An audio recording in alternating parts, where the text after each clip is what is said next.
હાલ બાળકોને ફોન દેતા લોકો માટે એક દુઃખદ સમાચાર સામે આવી રહ્યા છે। હાલના આધુનિક યુગમાં ઘણીવાર બાળકો ગેમમાં જે જાણતા કે અજાણતા પૈસા ગુમાવતા હોય છે, એવામાં ઘણા વાલીઓ તેમના પર ગુસ્સે થતા હોય છે।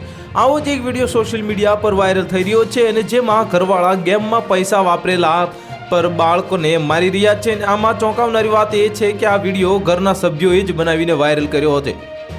ફ્રી ફાયર જેવી ઓનલાઈન ગેમ્સે નાના બાળકો વચ્ચે ખૂબ ઝડપથી લોકપ્રિયતા મેળવી છે, પરંતુ બાળકો દ્વારા અજાણતા ટોપ અપ માટે પૈસા ખર્ચવા કે એક નવો પડકાર બની ગયો છે, જે માતા પિતા માટે મુશ્કેલીનું કારણ બની ગયું છે।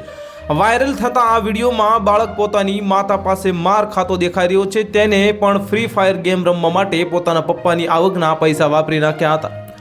વિડીયોમાં તમે જોઈ શકો છો કે સૌથી પહેલા બાળકનું જાહેરમાં અપમાન કરવામાં આવે છે અને પછી મમ્મી તેને બરાબર રીતે મારે છે અને આ દરમિયાન અન્ય બાળકોને મજા આવી જાય છે અને તે આ પળને ખૂબ જ એન્જોય કરે છે। આ વિડીયોમાં એક વ્યક્તિને આ કહેતા સાંભળી શકાય છે કે બધા જ જોઈ લો, આ એવો છોકરો છે જેને ઘરના બધા જ પૈસા કેવી રીતે ગેમમાં વાપરી નાખ્યા, જેનાથી ટોપ અપ હિસ્ટ્રીનો ખુલાસો થયો અને બાળકના 2 વિડીયો વાયરલ થયા છે, જેને એક્સ પર શેર કરવામાં આવ્યા છે અને વિડીયોને હજી સુધી 5 લાખથી વધારે લોકોએ જોયો છે।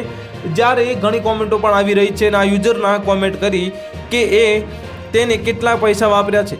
એક યુઝરે લખ્યું કે ભૂલ મા બાપની પણ છે, બાળકોથી પીછો છોડાવવા માટે બાળકને મોબાઈલ આપી દેતા હોય છે। તો હાલ માટે આટલું જ, મળીશું નવી અપડેટ સાથે। જો તમને અમારા વિડીયો પસંદ આવતા હોય તો વિડીયોને લાઇક કરી દેજો, ચેનલને સબસ્ક્રાઇબ કરી બાજુમાં આવેલા બેલ આઇકનને દબાવી દો, જેથી તમને આવા સમાચારની અપડેટ મળતી રહે।